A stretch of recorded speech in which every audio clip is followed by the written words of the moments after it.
wahlul 'uqdatam yafqahu qawli wa la haula wa la quwwata illa billahil aliyyil azim. Tuan-tuan muslimin muslimat, muka surat 289 ya, dan kita sambung cerita tentang pembukaan Kota Mekah ya, Fathu Mekah, antara peristiwa penting berlaku tahun yang ke-8 Hijrah ya. Dan ini peristiwa yang melihat lebih kurang 2000 orang ya.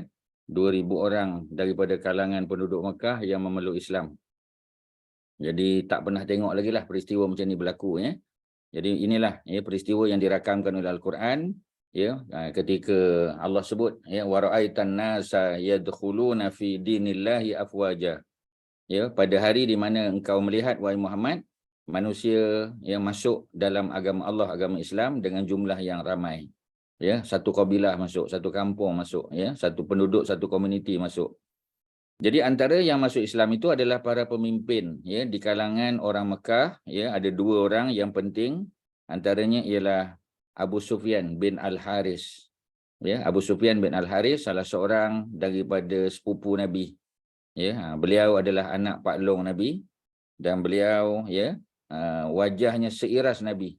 Ya, ada beberapa orang yang seiras Nabi, kita dah banyak kali sebut, antaranya ialah Ja'far bin Abi Talib. Itu sepupu Nabi ya, anak pada Abu Talib. Ja'far bin Abi Talib wajahnya seirah Nabi, dan kita ada anak pada Ja'far yakni Abdullah ya, Abdullah bin Ja'far yang wajahnya juga seiras wajah Nabi. Dah dua dah kan, Ja'far bin Abi Talib dan anaknya Abdullah bin Ja'far bin Abi Talib, dua orang dah. Seorang lagi yang muka macam muka Nabi ni ialah Abu Sufyan bin Al-Haris. Yang inilah yang apa kita panggil lahir juga dikatakan pada tahun yang sama dengan Nabi, kawan baik Nabi ketika jahiliah, ketika Nabi bawa ajaran Islam dia tak mau terima. Ya, jadi bukti mengatakan bahawasanya hidayah ni milik Allah. Kita boleh ajak orang, kita boleh jemput, kita boleh invite orang untuk memeluk Islam, untuk menerima Islam, tapi hidayah itu tetap milik Allah Subhanahu Wa Taala. Allah bagi hidayah pada sesiapa yang Allah kehendaki. Ya, apa ni, yahdillahu may yasha ya, wa yudillu may yasha. Allah bagi hidayah pada sesiapa yang Allah kehendaki, dan yudillu may yasha, Allah ya tidak beri hidayah, Allah sesatkan kepada orang yang Allah kehendaki ya. Bukanlah makna Allah sesatkan dia ya, tetapi kerana apa ya, kerana dia yang bertindak untuk tidak menerima hidayah, dia menutup diri dia untuk menerima hidayah. Okey ya. Kemudian yang keempat ialah Mus'ab bin Umair yang pegang bendera dalam perang Uhud ya, hilang dua-dua tangannya dalam perang Uhud. Seperti mana Ja'far juga hilang dua-dua tangan dalam peperangan Mu'tah. Ya, peristiwa yang sama berulang ya, dua kali dah.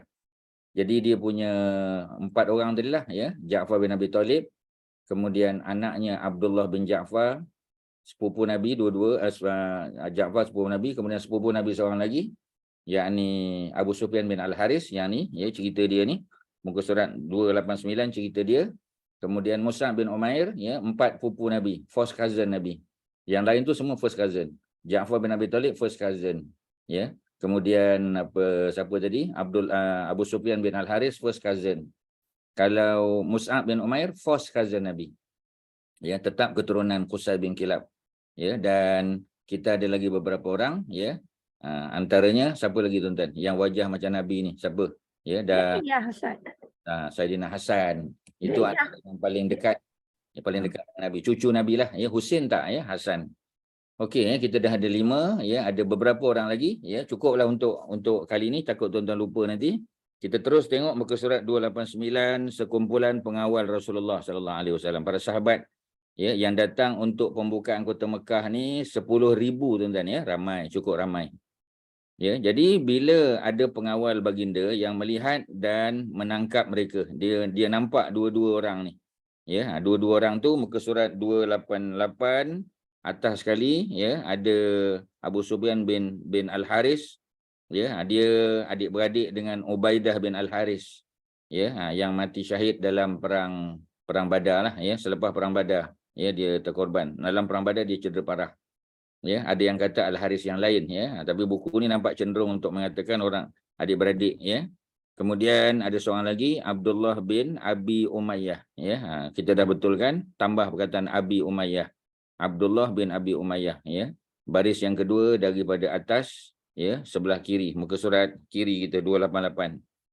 Jadi Abi Umayyah tu siapa dia? Abi Umayyah tu bapa kepada Hindun.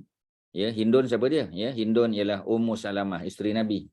Ummu Salamah bin Abi Umayyah ataupun nama sebenarnya Hindun bin Abi Umayyah. Jadi ni adik-beradik dengan Hindun, namanya Abdullah. Ya, jadi beliau ya merupakan saudara kepada isteri baginda. Ya, mungkin abang, mungkin adik, kita tak tahu. Sebab orang Arab dipanggil akhi saja. Ya, my brother. Jadi brother tu kita tak tahu elder brother ataupun younger brother. Jadi Ummu Salamah ya adalah isteri Nabi dan Abdullah tu adik-beradik dia, masuk Islam juga. Ya. Kedua-duanya datang untuk masuk Islam dan Rasulullah menerima mereka dengan rasa amat gembira. Ya. Nabi berkata, kamu pada hari ini tidak akan ditempelak atau disalahkan. Semoga Allah mengampunkan dosa kamu. Memanglah masuk Islam je Allah ampun dosa, tuan-tuan. Ya. Semua dosa yang telah lalu termasuk dosa membunuh. Kita tak boleh ambil tindakan kepada orang yang telah membunuh. Ya. Contoh kita kata Saidina Hamzah dibunuh oleh Wahsy dalam perang Uhud. Ya, bila Wahsy masuk Islam, masa dia bunuh Wahsy masih kafir. Bila dia masuk Islam, ada tak tindakan diambil pada Wahsy? Tak ada, dia dimaafkan. Kerana dalam hadis Nabi sebut al-Islam yajubu ma qablahu. Islam itu ya yajubu ma qablahu, menghapuskan dosa ya yang telah lalu. Maknanya sebelum dia masuk Islam, selesai. Ya, macam orang pergi haji juga, dia buat dosa, ya dosanya diampun, ya. Cuma dari segi undang-undang ada tindakanlah. Ya, undang-undang pada orang Islam tadi, ya. Sebab itu undang-undang. Ya, tapi kalau dia tidak memberitahu dosa yang dia buat, ya, dia hanya serah bulat-bulat pada Allah, ya, dia tidak ditangkap dan tidak ada orang yang mendedahkan jenayah yang dia buat, maka ya mudah-mudahan Allah ampun dosalah, ya, dan Allah delete daripada buku catatan amal dia. Ya, itu dia punya kaedah dia, tuan-tuan. Ya, tapi kalau dia tertangkap ketika melakukan, itu memang dia bawa ke mahkamah lah. Tapi kalau tak ada bukti dia melakukannya, dia tahu dia buat tapi dia diam-diam aja. Ya, dia terus serah pada Allah, taubat, ya, menyesal dan tidak mahu mengulangi perkara yang sama. Mudah-mudahan Allah terima taubat dia. Okey, tuan-tuan, ya, itu cerita tentang dua orang tadi. Jadi mereka ini ditangkap. Ya, kedua-duanya ditangkap, dibawa kepada Rasulullah, muka surat 289. Ketika bertemu Rasulullah, Abu Sufyan ya bin Al-Haris. Tambah, ya, sebab Abu Sufyan ada dua. Satu Abu Sufyan bin Harbin. Itu bapa mertua Nabi. Bapa kepada Ummu Habibah atau Ramlah. Ya. Jadi bila dia masuk Islam, ya, Abu Sufyan beredar selepas tu, baginda berkata kepada Al-Abbas, bawa Abu Sufyan tadi. Abu Sufyan ni adalah sepupu Nabi yang sebelum ni tak nak masuk Islam, ya. Jadi bawa dia ke bukit yang jalannya sempit. Maknanya denai lah kita panggil, ya. Denai itu maknanya jalan in between dua bukit, ya. In between dua bukit itu ada lorong sempit, ya, denai, dan sehingga beliau dapat melihat tentera muslimin, ya, yang memenuhi kawasan tersebut. Ya, ini salah satu daripada saywa lah, ya, nak tunjuk supaya Abu Sufyan menyedari bahawasanya Islam memang sudah kuat, sudah gagah. Ya, tidak ada lagi tolok bandingnya. Ya, ini bukan zaman Badar, bukan zaman perang Uhud, bukan lagi. Ya, ini sudah zaman Islam punya tentera melebihi, ya, jumlah yang kita panggil yang dihadapi. Mana musuh pula, ya, outnumbered. Orang Islam pula lebih ramai, tuan-tuan. Ya, jadi Nabi sengaja suruh Abbas bawa, ya, melihat. Kemudian apa lagi, ya? Lalu di hadapannya sambil berkata kepada dirinya, apalah aku ini jika dibanding dengan mereka. Maknanya sekarang mereka sudah tahu bahawasanya umat Islam sudah semakin ramai. Sehingga kabilah Ansar yang panji-panjinya dibawa oleh Sa'ad bin Ubadah. Ya, Sa'ad bin Ubadah adalah ketua orang Khazraj. Ya, Ansar ada dua, satu Khazraj, ketuanya Sa'ad bin Ubadah, satu lagi ialah Sa'ad bin Mu'az. Sa'ad bin Mu'az adalah ketua Aus. Dua-dua Sa'ad. Sa'ad bin Ubadah Khazraj. Sa'ad bin Mu'az itu Aus, ya. Tapi Sa'ad bin Mu'az dia telah terkorban dalam perang Khandaq. Ya, beliau dipanah, ya, apa kita panggil lengannya dan putus uratnya lalu bawa kepada kematian. Kita tahu setelah daripada Sa'ad bin Mu'az, ketua Aus itu meninggal dunia, ya, yang menggegar arasy Allah, ya, kita tahu kan, ya, apabila peristiwa kewafatan Sa'ad bin Mu'az tu yang dirawat oleh para sahabat kemudian meninggal. Jibril turun daripada arash, ya, turun daripada langit, tanya, ya, mengapa arash Allah bergegar, ya, ada apa-apa berlaku ke? Nabi bagi tahu bahawasanya, ya, kewafatan apa ni Sa'ad mana orang penting lah tuan-tuan. Ya, sehingga arash Allah bergegar dikatakan. Ya, kalau sahih riwayat tu maknanya hebat sungguhlah, oh ya. Sehingga apa ni ahlus sama, ya, ahli langit pun, ya, apa ni turun ke bumi untuk melihat apa sebenarnya sedang berlaku di bumi. Okey, ya, itu cerita Sa'ad bin Mu'az. Sa'ad bin Mu'az meninggal, kemudian, ya, Aus, ya, orang-orang Aus, ya, secara umum mereka apa ni, mereka memilih Sa'ad bin Ubadah sebagai ketua umum mereka, ketua umum, ya, kerana selama ni mereka di bawah Sa'ad bin Mu'az. Sa'ad bin Mu'az, ya, apa kita panggil, ya, bersamalah bergabung dengan Sa'ad bin Ubadah. Tapi Sa'ad bin Mu'az dah meninggal, ya. Jadi secara umum, ya, apa ni Sa'ad bin Ubadah menjadi ketua umum, sebab memang Sa'ad bin Ubadah ni ada ketokohan. Beliau seorang yang pemurah, ya, suka bagi orang makan, ya, digunakan harta dia, bukan dia saja, bapa dia pun macam tu, datuk nenek dia pun macam tu juga, ya. Mereka sudah terkenal sebagai orang yang pemurah, ya. Mereka ni di kalangan, ya, golongan karim, ya, kurama, ya, orang yang mulia kerana banyak, ya, bersedekah, ya, pada jalan Allah lah, ya. Kalau dulu maknanya pada apa kita panggil pada masyarakat dia, ya. Tapi Sa'ad bin Ubadah, ya, pada Islam, ya, kerana dulu-dulu, ya, keluarga mereka belum meluk Islam lagi, Nabi pun tak sampai di Madinah. Okey, ya. Jadi Sa'ad bin Ubadah. Sebab itu Sa'ad bin Ubadah nanti kalau kita tengok di hujung apa ni cerita ketika Abu Bakar dilantik untuk menjadi khalifah mengganti Nabi, Sa'ad bin Ubadah ni ada sedikit, ya, rasa tak puas hati. Ya, sebab ni cerita politik lah, ya. Kita menganggap bahawasanya dia juga layak untuk mengganti Nabi, ya. Tetapi bila dibacakan hadis, ya, bahawasanya apa ni, apa kita panggil khulafa itu, para khalifah itu, ya, al-khilafatu, ya, pemimpin umat ni min Quraisy, daripada Quraisy, ya. Jadi dia bukan macam tadilah, ya, bukan tidak mengiktiraf Abu Bakar, tapi dia merasakan dia juga layak. Sehingga akhirnya dia mencadangkan supaya dilantik dua khalifah, satu di kalangan Muhajirin, satu di kalangan Ansar. Mana boleh, ya, mana boleh dalam satu negara, ya, ada dua khalifah, tak boleh.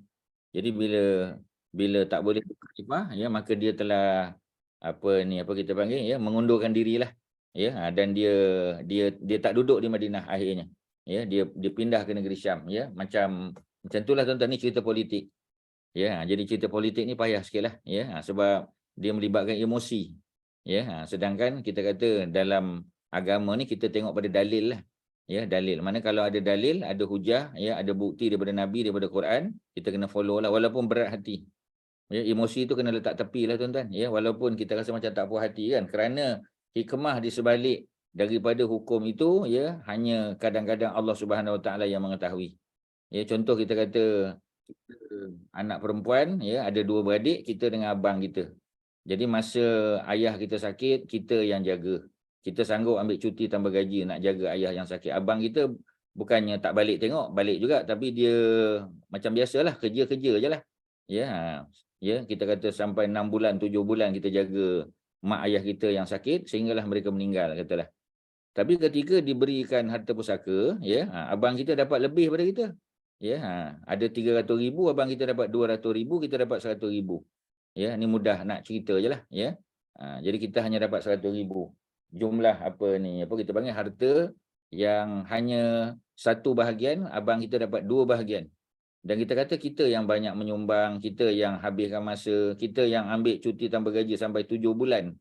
Ya, unpaid leave, ya. Tak ada apa-apa pun. Abang kita balik juga sekali-sekala, ya, tapi nak jaga mak ayah pun payah. Ya, balik tengok keadaan macam mana, telefon, macam tu je lah dia update, ya. Benda yang berlaku pada mak ayah kita.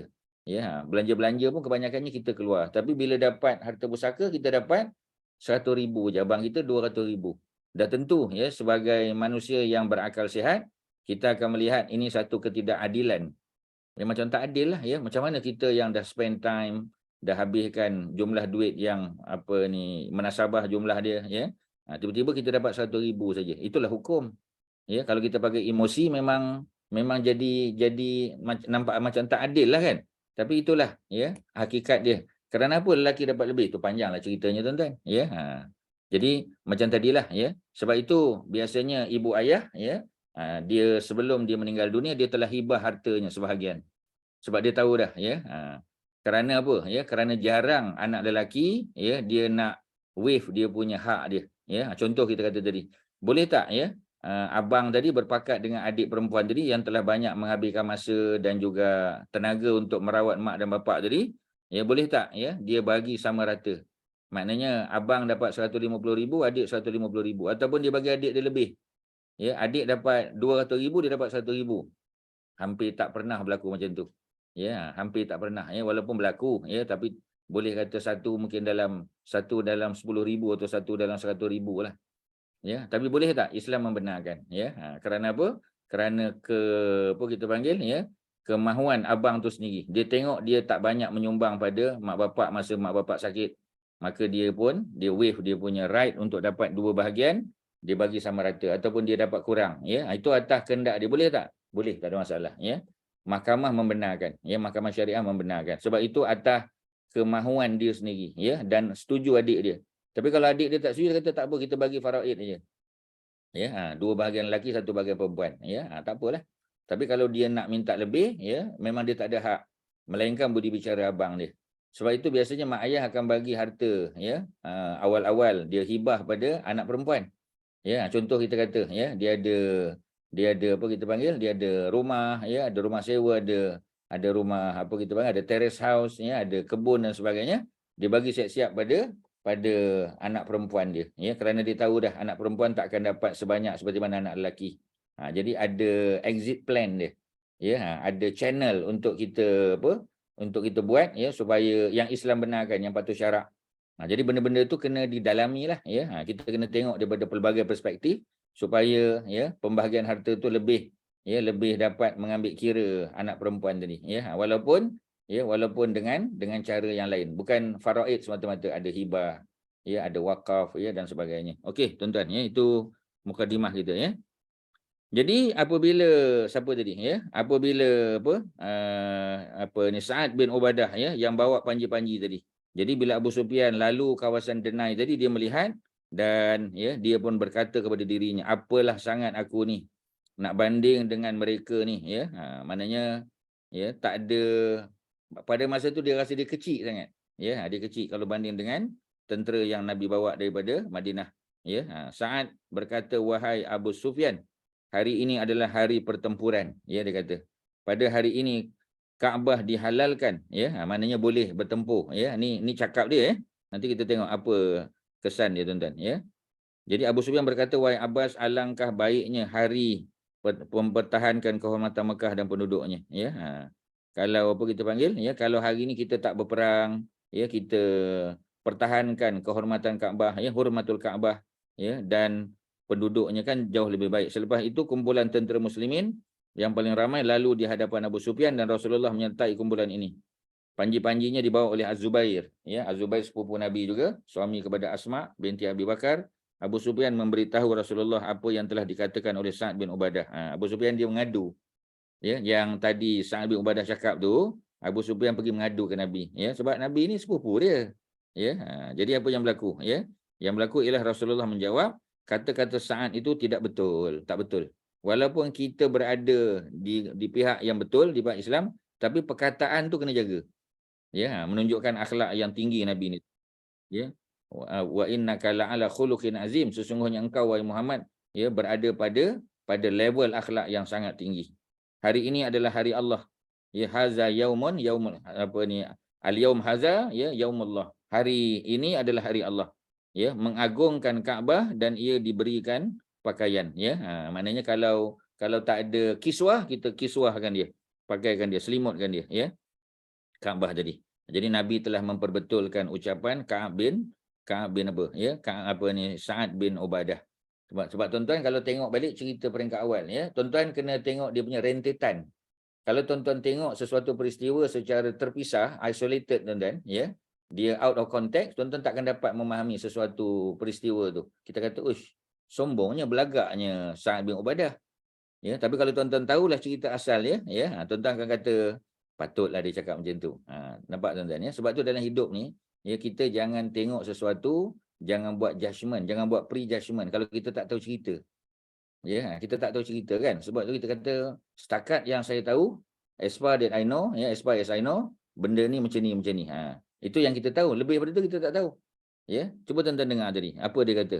Hari ni Kaabah halal. Ya, kita boleh apa kita boleh serang dia. Ya, kemudian orang yang kafir di Mekah ni, ya, kita boleh bunuh atau kita boleh cederakan. Ya, jadi maknanya kata-kata ni adalah kata-kata yang tak sepatutnya, ya, dilafazkan oleh seorang pemimpin sehebat Sa'ad bin Ubadah. Mengapa Sa'ad bin Ubadah boleh sampai cakap macam tu, tuan-tuan? Ya, dia mesti ada sesuatu yang dia simpan sejak dulu. Mesti ada benda, tuan-tuan. Ya, tuan-tuan boleh tengok balik di peringkat awal ketika Nabi nak hijrah, ya, selepas daripada peristiwa Nabi dakwah Bai'atul Aqabah, tuan-tuan.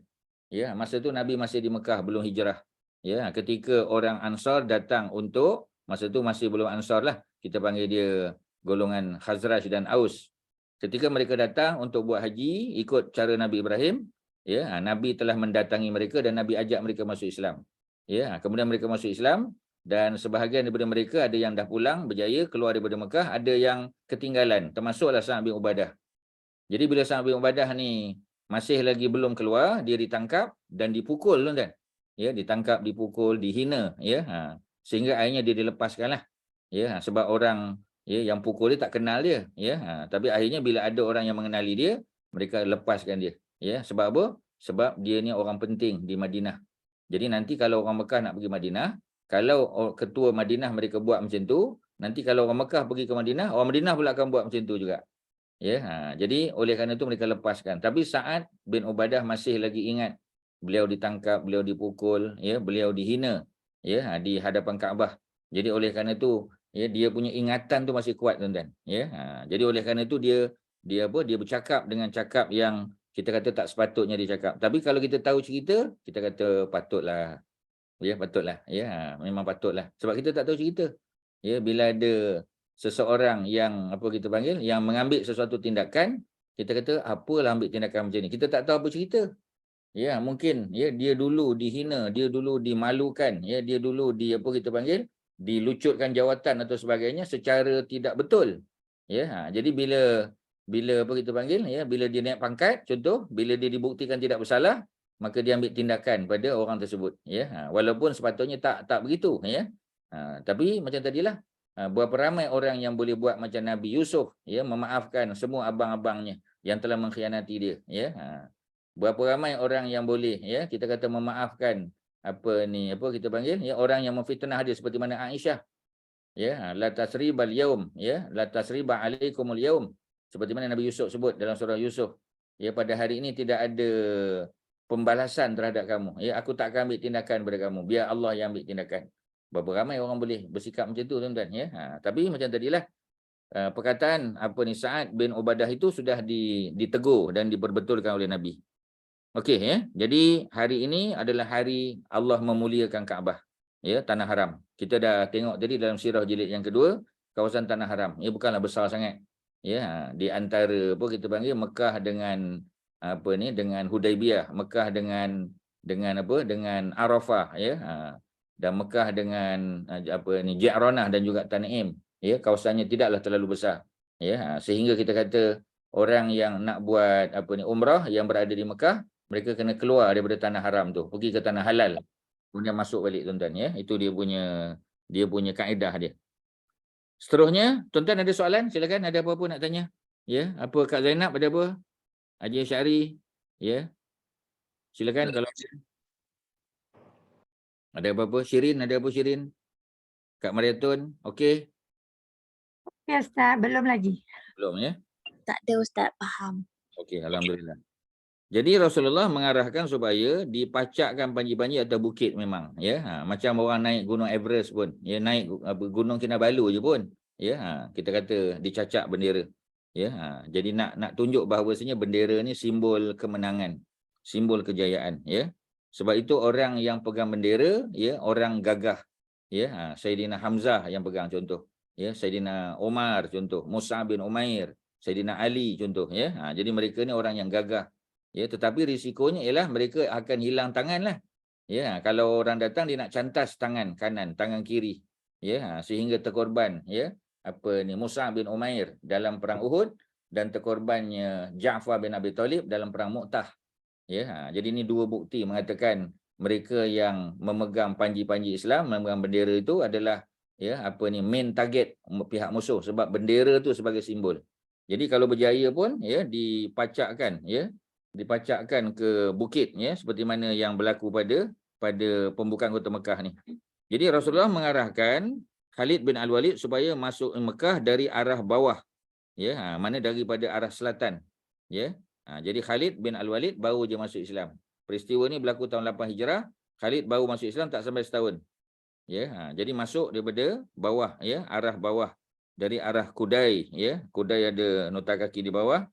Kata-kata ini diungkap untuk menggambarkan kemarahan Quraisy. Bawah tu Kudai. Nombor 2, sorry. Kudai adalah bukit sebelah bawah Mekah melalui jalan Yaman. Yaman di selatan. Kudai. Ataupun disebut sini Kidai ataupun Kidak ni adalah bukit yang terletak di bahagian atas Mekah. Okey, Kidak belah atas ni Kudai sebelah bawah. Jadi Nabi dan para sahabat masuk daripada pintu yang berbeza-beza untuk menunjukkan bahawasanya kita panggil ini kaedahnya ketika mana Nabi Yaqub ketika anak-anaknya nak pergi minta bantuan daripada Mesir. Jadi dalam surah Yusuf juga disebut Nabi Yaqub cakap dengan anak-anak dia. Dia bagi tahu mereka udkhulu min bab la tadkhulu min babin wahidin, jangan kamu masuk Mesir itu daripada satu pintu yang sama tetapi perintahnya ialah wadkhulu min abwabin mutafarriqah. Bila nak masuk ikut pintu-pintu yang berbeza. Sebab dulu kita tahulah dia punya fortress city dia. Jadi jangan masuk Madinah juga ada 7 atau 8 pintu. Masjid Aqsa di Palestin, bandar Jerusalem, Old Town, Old Jerusalem tu. Pun sama juga ada 8 pintu besar. Ada pintu Damascus, ada pintu King Herod, ada pintu Lions Gate, ada Dung Gate, ada macam-macam. Jadi semua gate ni masuk daripada pintu yang berbeza. Kalau satu pasukan kena tangkap, ada pasukan lain lagi. Wadkhulu min abwabin mutafarriqah. Masuklah kamu, kata Nabi Yaqub pada anak-anak dia ada 10 orang semua, kemudian nanti barulah Bunyamin datang, 11 orang lah. Nabi Yusuf dah jadi menteri pada masa tu. Menteri ekonomi, menteri pertanian dan keterjaminan makanan, dia dah jadi orang besar. Adik-beradik dia tak kenal dia. Even Bunyamin pun tak kenal, sebab mereka sudah terpisah untuk satu jangka masa yang cukup lama. Kita kata kita panggil lebih daripada 10 tahun. Kalau campur kita panggil masa yang Nabi Yusuf datang, dia dipenjarakan, dia dibesarkan, kemudian dipenjarakan lebih daripada 10 tahun, mungkin lebih daripada 20 tahun tuan-tuan. Sebab Nabi Yusuf sudah menjadi orang besar. Tetapi adik-beradik tak kenal dia. Dia masih mengenali mereka. Jadi kita panggil dia punya keadaan tu maknanya dia boleh memaafkan dan dia boleh ambil tindakan. Tapi kita tengok bagaimana Nabi Yusuf memaafkan. Seperti mana Nabi Muhammad SAW juga memaafkan mereka ketika berkuasa. Kalau kita ada kuasa, kita tak ambil tindakan, tu hebatlah. Kalau kita ada kuasa dan kita gunakan kuasa kita untuk ambil tindakan, itu kebiasaan manusia akan menjadi macam tu. Jadi Nabi minta dipacakkan panji-panji di atas bukit Al-Hujun. Rasulullah mengarahkan Khalid tadi masuk Mekah daripada arah bawah, baginda sendiri akan masuk daripada arah atas, yakni daripada Kidak. Kidak di sebelah atas, Kudai di sebelah bawah. Penyerunya menyebut sesiapa yang masuk rumahnya dan mengunci pintunya maka dia akan selamat. Sesiapa yang masuk rumahnya. Orang yang masuk rumahnya, kemudian dia kunci.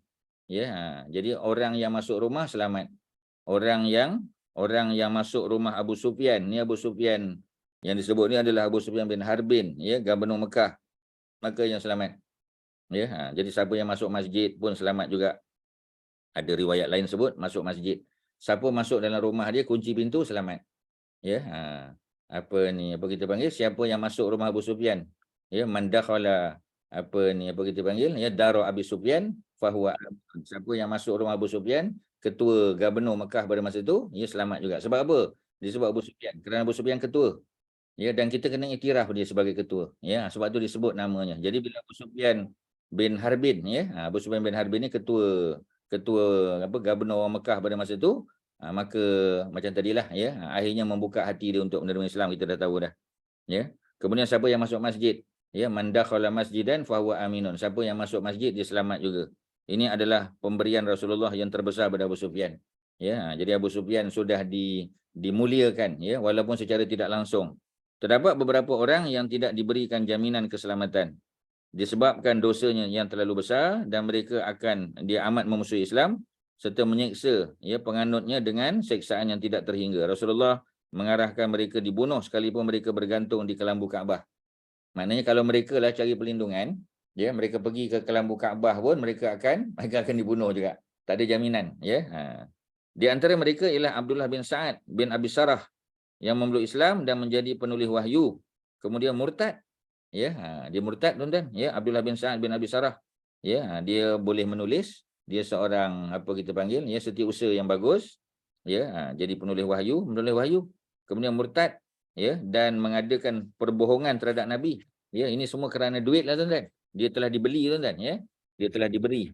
Dan, ya, dia pernah berkata, Muhammad menyuruh aku menulis yang maha mengetahui lagi maha bijaksana.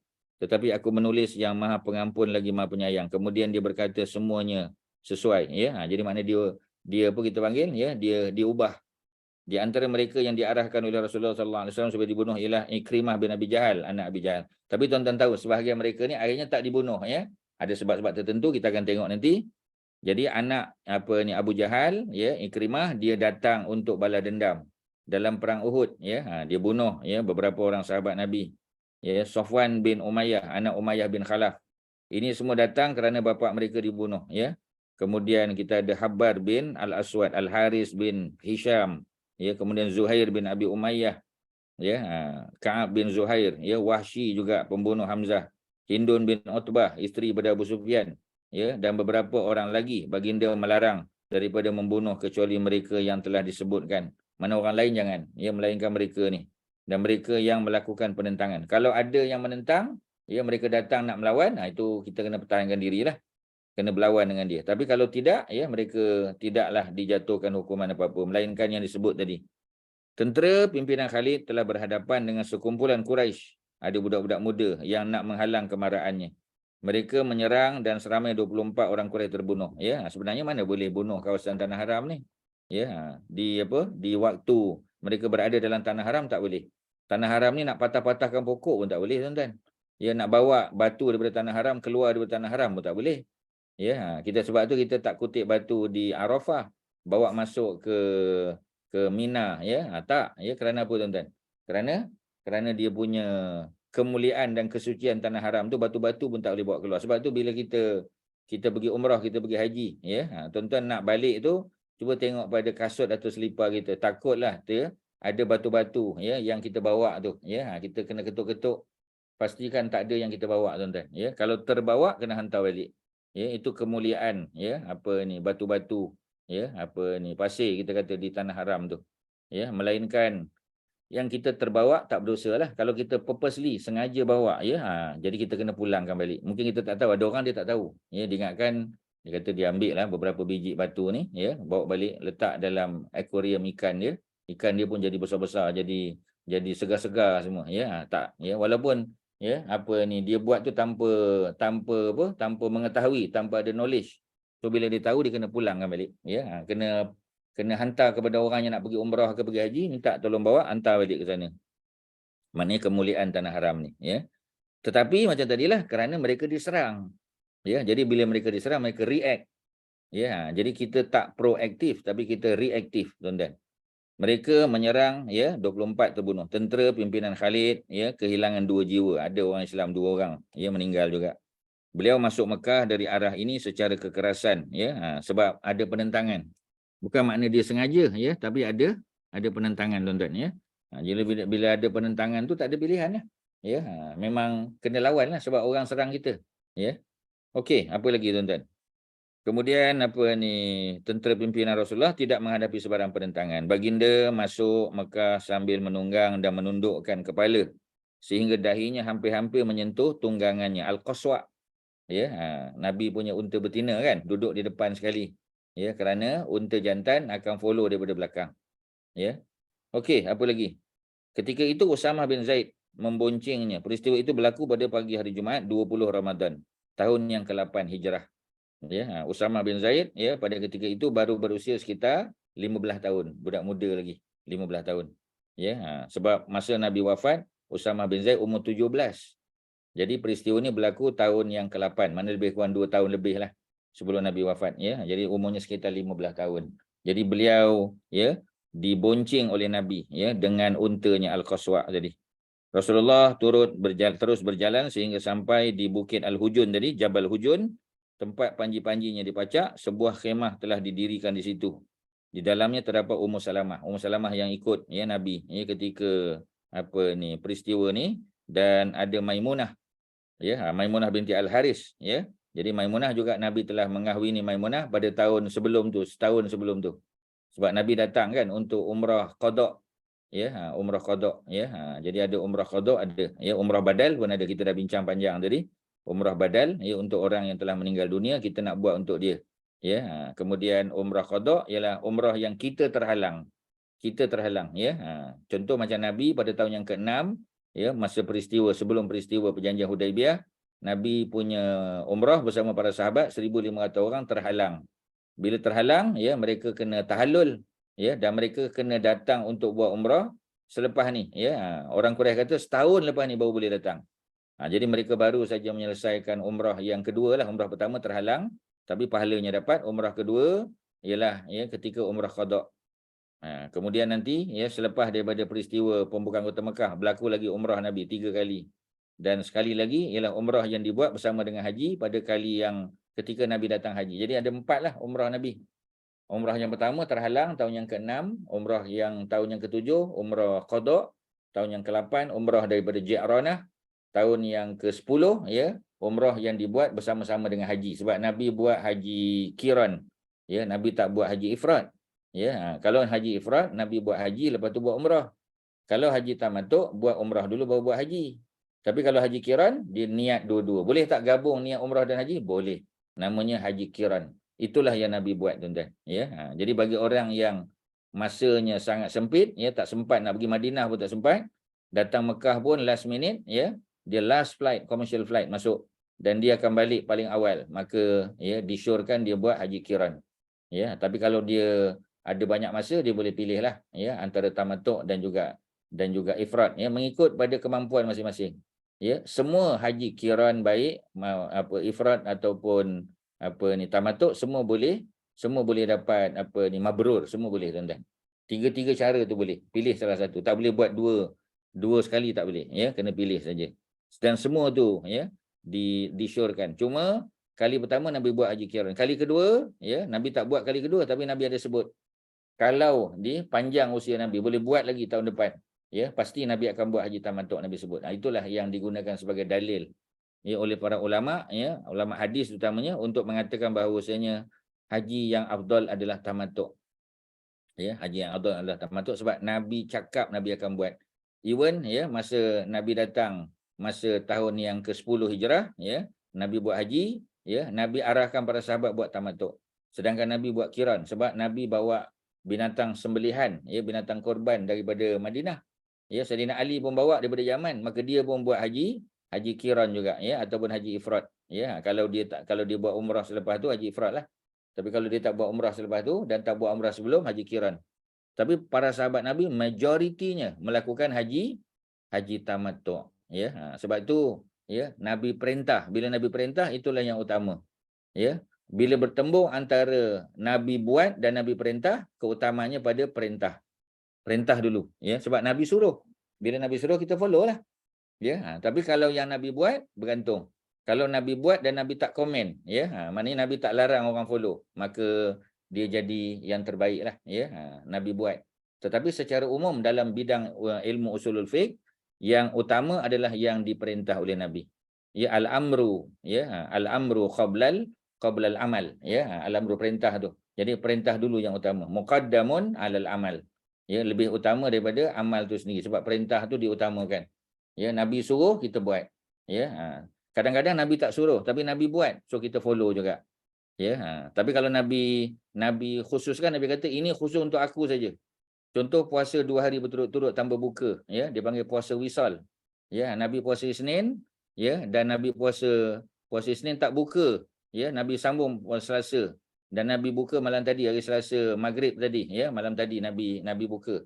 Jadi sahabat pun, Abdullah bin Umar bila dengar dia pun nak buat, Nabi larang. Nabi kata ini khusus untuk aku. Bila khusus untuk aku, mana orang lain tak boleh buat lah. Ya, tapi kalau Nabi tak sebut, maka terbuka untuk siapa saja melakukan. Tapi kalau ada perintah daripada Nabi, perintah itu yang utama. Okey, ada apa? Ya, silakan. Tuan-tuan. Ada soalan? Ya, Kak Noraini ada apa? Kak Mariatun, Kak Zainab. Tak ada Ustaz sekarang ni. Ya. Kak Zainab. Ustaz, Ya. Ustaz berapa kali Nabi buat haji Ustaz? Nabi buat haji sekali. Umrah yang 4. Oh, yang widak tu lah. Dia sebenarnya wadak, sebutan yang betulnya wadak. Ya, wadak, ya, widak pun orang sebut, tapi wadak tu yang lagi fasih lah. Ya, yang lagi standard, ya.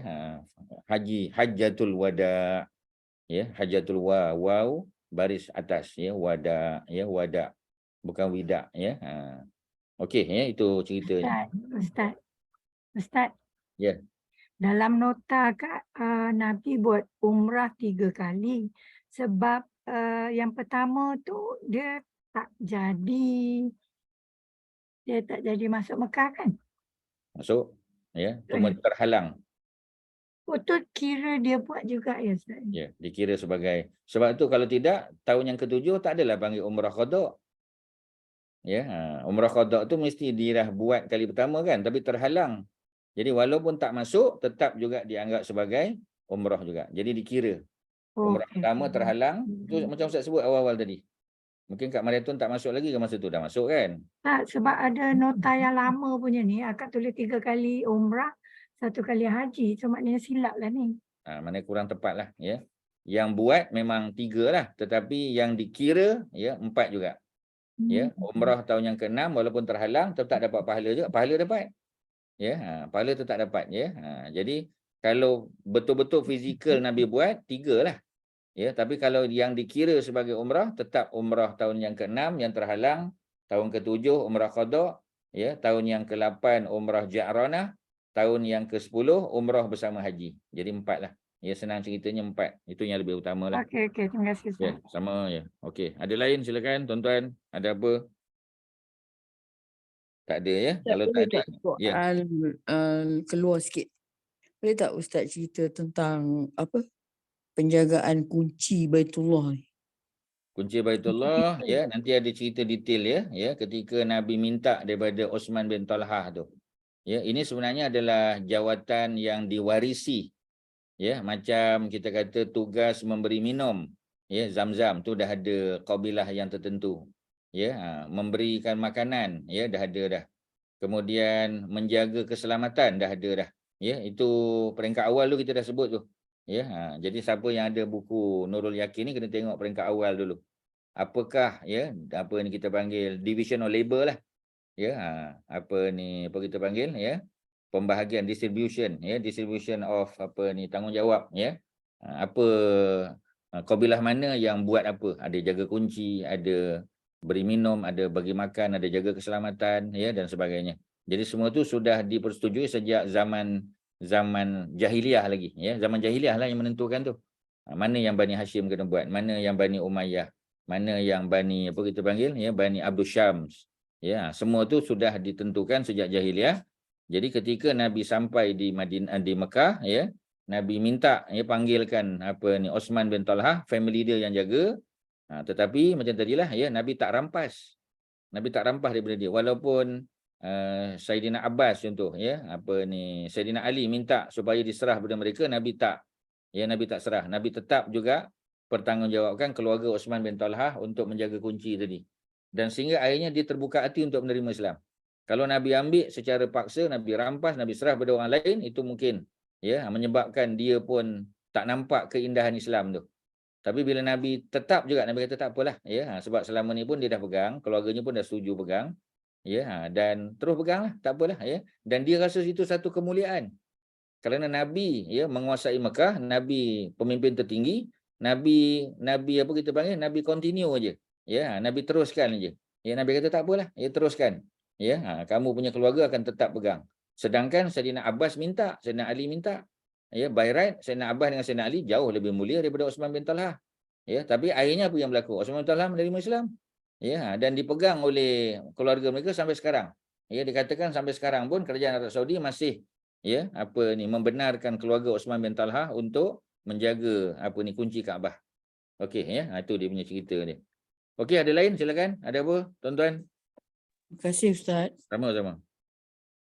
Ada, tak ada? Ya, kalau tak ada kita terus saja. Jadi tempat panji-panji tadi sudah, ya. Ketika itu terdapat Nabi tawaf tadi, ya. 7 pusingan di atas tunggangan. Maknanya Nabi naik unta, ya. Nabi tidak turun. Tapi bukanlah maknanya kalau kita tawaf kita pakai unta juga, tak, ya. Mengapa Nabi duduk di atas unta? Apa sebab tuan-tuan? Pasal apa Nabi tak boleh turun ke? Pasal apa Nabi tetap di atas unta juga? Untuk apa tu? Apa tujuan dia? Apa tujuan dia tuan-tuan? Kak Lis, apa tujuan dia Kak Lis? Haji Hassan, ya, apa tujuan dia? Ya, apa tuan-tuan? Apa tujuan dia? Apa dia punya motif Nabi tetap berada di atas unta tu? Ya, kerana apa Nabi tak turun? Untuk orang nampak. Ya, sebab Nabi nak demonstrate. Nabi nak mempraktikkan, ya. Sebab apa kita panggil, ya? Sebab Nabi dikelilingi oleh 10,000 tentera Islam ni yang sebahagiannya memang belum pernah datang, ya, untuk ke Mekah. Ada sebahagian belum pernah lagi. Yang dah pergi umrah bersama Nabi, ya, 1,500 orang. Ya, masa mula-mula Nabi datang, yang umrah terhalang tu 1,500 orang. Tahun yang ketujuh Nabi buat umrah qada, ada 2,000 orang, ada tambah 500 orang. Tetapi kali ini tahun yang ke-8 Nabi datang dengan 10,000 orang, ya. Jadi kalau kita tolak secara mudah saja, ya, ada 8,000 orang yang kita kata mungkin belum pernah datang, ya, ataupun, ya, yang tak pernah ada pengalaman buat umrah, ya, bersama Nabi, tak pernah. Cuma kali ini Nabi datang bukan buat umrah. Tahun yang ke-8 ni Nabi datang untuk tawaf saja, sebab mereka datang untuk membebaskan Mekah daripada cengkaman jahiliah. Yang umrah tu yang tahun 6, tahun 7 tadi. Tahun 8 tak. Tapi Nabi buat umrah juga nanti selepas daripada peperangan Hunain. Kita akan tengok nanti, ya, itu yang daripada Ji'ranah tadi. Okey, ya. Jadi bila 10,000 orang datang, Nabi duduk di atas unta supaya orang boleh tengok apa Nabi buat. Ya, dan juga orang Mekah, ya, yang masuk Islam, ya. Jadi mereka pun nak tengok macam mana Nabi buat. Sebab sudah tentu apa yang Nabi buat tu berbeza dengan apa yang mereka buat secara jahiliah. Walaupun asal-asal tawaf itu, ya, asal-asal ibadah haji itu adalah, ya, berpunca daripada ajaran Nabi Allah Ibrahim. Tapi telah diselewengkan. Ya, dia dah exaggerated. Ya, jadi benda-benda tokok tambah tu yang tak nak tu. Termasuklah 360 patung di sekeliling Kaabah. Rasulullah SAW, ya, memukulnya dengan dahan kayu yang ada di tangannya sambil berkata kebenaran telah datang. Ya, dan hancurlah kebatilan. Ya, qad ja'al haqqu wa zahaqal batil. Ya, qad ja'al haqqu, telah datang al-haq wa zahaqal batil. Ya, dan telah hilanglah batil, telah hancurlah kebatilan. Kebatilan tidak akan muncul dan tidak akan kembali lagi, ya, selama-lamanya. Kemudian baginda memerintahkan supaya berhala-berhala yang ada dikeluarkan daripada Kaabah. Yang duduk dalam Kaabah tu. Maknanya Nabi masuk dalam Kaabah. Di dalamnya terdapat gambar Nabi Ismail dan Nabi Ibrahim. Ada gambar. Ya, bukan patung tapi gambar. Mereka memegang anak-anak panah yang digunakan untuk mengundi nasib. Sebab orang Quraisy terkenal dengan mengundi nasib. Kalau mereka nak bermusafir, ya, biasanya mereka akan buat apa? Nak musafir biasanya mereka akan mengundi nasib. Ya, ada tok bomoh dia, tok pawang dia. Ya, dia akan undi, ya, gunakan anak panah tadi. Ya, bila diangkat, ya, anak panah tu kata na'am, dia akan teruskan perjalanan. Kalau kata la, mereka akan tangguhkan, ya, ataupun batalkan. Tapi kalau neutral, ya, mereka akan undi lagi. Jadi ini sudah menjadi kebiasaan masyarakat Arab, ya. Jadi mereka pun tokok tambah, mereka lukis gambar Nabi Ibrahim dan Nabi Ismail, ya, memegang anak-anak panah tu, ya. Sedangkan hakikatnya Nabi Ibrahim dan Nabi Ismail beragama tauhid, ya, menyerahkan urusan kepada Allah bukan kepada anak panah, ya. Jadi yang tu semua dikeluarkan, ya, berhala-berhala dikeluarkan. Di dalamnya ada gambar, ya, dan pegang tadi sudah dikeluarkan juga. Maka Rasulullah bersabda, semoga Allah memusnahkan mereka yang terlibat dengan gambar ni. Sesungguhnya mereka mengetahui bahawa Ismail dan Ibrahim tidak pernah menggunakannya. Ini semua tokok tambah. Ini kita kata exaggeration tadi, tuan-tuan. Ya. Okey, apa lagi? Inilah hari pertama Kaabah dibersihkan daripada perkara-perkara batil, ya, yang menjadi sembahannya. Dengan, ya, bersihnya Kaabah, ya, yang merupakan tempat suci semua orang Arab kampung, ya, dan bandar Arab kampung ialah Badui. Arab bandar ialah kita panggil apa? Kita panggil Hadori. Hadori yang duduk di bandar macam orang Mekah, iaitu Hadori, orang Madinah, ni bandar-bandar besar. Ya, tapi kalau kampung-kampung kita panggil Badui, ya. Apa kita panggil, ya, A'rabi kita panggil, ya. A'rabi ni ada dua lah Badui ni. Ada Badui bukit, gunung, ya, ada Badui yang di tanah rendah. Tanah rendah ada oasis, ya, tanah tinggi ni kelebihan mereka ialah mereka dapat tengok anak bulan, ya. Sebab tu dalam kitab Bulughul Maram bab puasa Ramadan, ya, di Madinah, ya, sahabat tak nampak anak bulan, ya, untuk menentukan satu Ramadan tu, ya. Tetapi apa yang berlaku? Yang berlaku ialah datang seorang Badui, A'rabi gunung datang.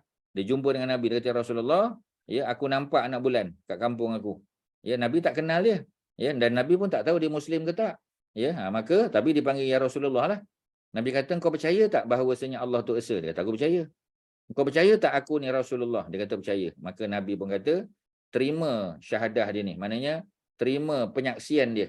Ya, bukan syahadah tu mana syahadah yang kita kata la ilaha illallah tu saja, ya. Syahadah juga ialah penyaksian. Dia melihat anak bulan dengan mata dia, ya, sebab dia duduk di kawasan tinggi. Ya, jadi kawasan Najat dia panggil, Najat. Ya, Najat tu kawasan tinggi lah, ya, kawasan Highlands, ya. So dia ni one of the Highlanders, ya, orang Badui, Highlanders, ya, nomadic, tapi dia duduk di kawasan tinggi saja. Jadi bila dia datang, dia bagi tahu, aku nampak kat kampung aku. Maka Nabi terima dia punya penyaksian dan Nabi suruh supaya Bilal war-warkan kepada masyarakat Madinah, ya, bahawasanya mereka akan mula berpuasa pada esok hari. Jadi maknanya ada cerita Badui gunung, ya. Jadi sama ada Badui gunung, Badui kawasan rendah ataupun orang bandar, ya, tempat yang dinamakan sebagai Mekah ni. Ya, sebab tu dipanggil Al-Ka'bah Al-Musyarrafah, istilah orang Arab panggil. Al-Ka'bah Al-Musyarrafah, Kaabah yang dimuliakan, Al-Ka'bah Al-Musyarrafah. Ya, ataupun kita panggil Makkah Al-Mukarramah lah. Mekah yang dimuliakan, ya, oleh Allah Subhanahu Wa Taala, dan Kaabah yang kita panggil dimuliakan juga, ya. Cuma istilahnya berbeza. Kaabah Musyarrafah daripada perkataan syaraf. Syaraf makna kemuliaan. Tapi kalau Mekah Al-Mukarramah, ya, yang dimuliakan oleh Allah Subhanahu Wa Taala. Sebab Allah tu yang mukarrim, ya, ataupun apa kita panggil, ya, mukarrim, ya, mukarrim Allah. Mukarram, ya, apa yang dimuliakan tu Kaabah lah, ataupun bandar Mekah tu sendiri, ya.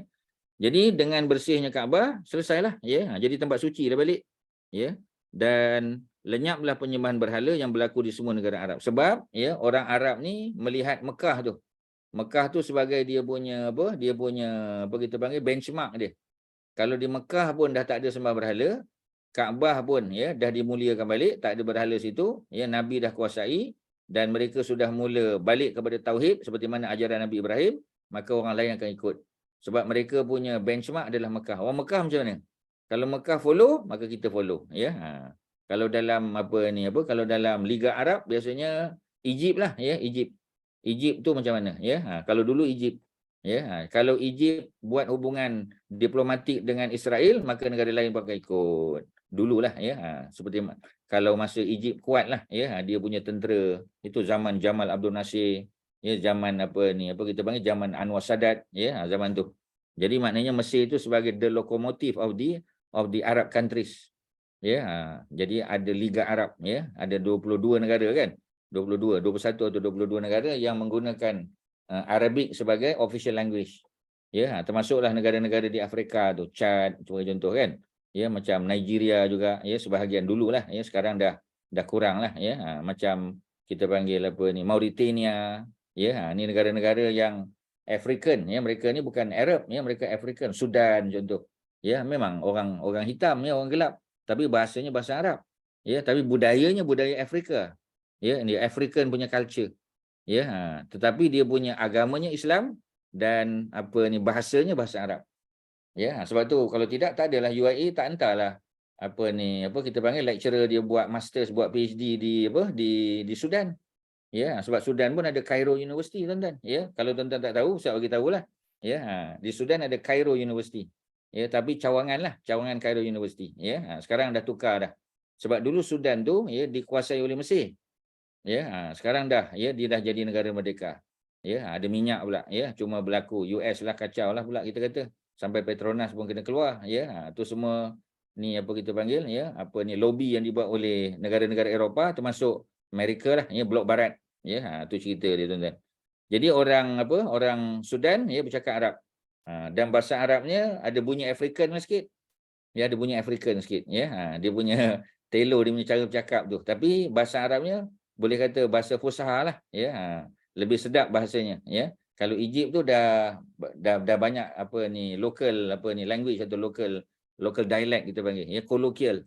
Jadi kena belajar dua-dua bahasa Arab yang di universiti pun kena belajar, yang di kita panggil street Arabic pun kena belajar juga. Jadi dia ada cabaran lah, tapi baguslah tuan-tuan dapat dua-dua di bahasa yang standard Arabic pun dapat, yang colloquial Egyptian Arabic pun dapat juga Dan kebanyakan filem-filem daripada negara Arab yang diterbitkan di Mesir itu memang menggunakan bahasa dialect lah Egyptian colloquial Arabic dia panggil, bukan modern standard Arabic. Itu tambahan maklumat je lah pada tuan-tuan jadi kalau tuan-tuan tengok TV biasanya kan AART contoh, channel ART Arab Radio and Television, memang banyak kita panggil banyak dia punya rancangan tu macam filem, nyanyi lah apa semua sebagainya tu datang daripada Mesir. Bahasanya bahasa Mesir. Kalau kita dengar pun kita macam Mesir bahasa Arab ke ni, kita macam pelik sikit. Melainkan berita lah berita dokumentari semua sebagainya tu dalam bahasa Arab standard lah. Yang lain tu banyak kolloquial. Okey itulah cerita dia tuan-tuan. So jangan pelik lah kalau ustaz-ustaz yang balik pada Mesir kadang-kadang dia punya kolloquial lagi bagus. Fusha dia kurang sikit kadang-kadang bukan semualah, tapi ramai yang macam tu tuan-tuan Dia ada problem sikit tapi kalau Jordan much better. Jordan ataupun kita kata daripada mana, Saudi mungkin tapi Saudi pun ada dialek dia. Jordan pun ada daripada Syria pun ada, Yaman pun ada, masing-masing tu ada dialek. Macam kita di Malaysia lah. Ada Melayu, dialek Kelantan, dialek Terengganu, dialek Negeri Sembilan, dialek Utara Kedah, ada macam itulah dia punya. Itu cabaran belajar bahasa Arab lah tuan-tuan, dan juga bahasa-bahasa lain. Jadi kalau kita boleh selesaikan di situ, lenyaplah penyembahan berhala. Kita hampir-hampir mengatakan kepada pembaca bahawa kesan dan peribatan tersebut terhapus sama sekali. Memanglah tak ada lagi lepas tu orang sembah berhala, tak ada dah. Di Mekah sejak dimusnahkan ada lagi saki-baki di rumah lah yang di Kaabah tu selesai, tapi yang di rumah tu yang kecil-kecil tu berhala-berhala yang mereka bawa balik ke rumah, macam kita tengok orang Hindu dengan orang Buddha lah mereka juga menyembah berhala-berhala kecil mereka kat rumah ada ada tokong dia kat rumah, dalam kereta pun ada yang itu kemudian. Tapi yang utama yang berada di dalam Kaabah dan sekitar tempat tawaf di Mataf itu dimusnahkan. Okey, ada apa soalan? Silakan tuan-tuan, ada apa nak tanya? Ada apa yang perlu Ustaz jelaskan lagi? Haji Syari ada apa? Datin Lin ada apa? Ada? Tuan-tuan, silakan. Tak, saya nak tanya. Ya. Tak Okey, apa, Datin. sambung memaafkan ketika mampu membalas. Ini Ustaz sebut tadi Jadi apa yang berlaku? Rasulullah SAW masuk Kaabah, Nabi bertakbir di setiap penjuru. Penjuru ada 4 penjuru Kaabah. Lepas itu baginda keluar menuju ke makam Ibrahim dan Nabi solat 2 rakaat. Nabi solat 2 rakaat. Makam Ibrahim pada masa itu masih lagi melekat lah.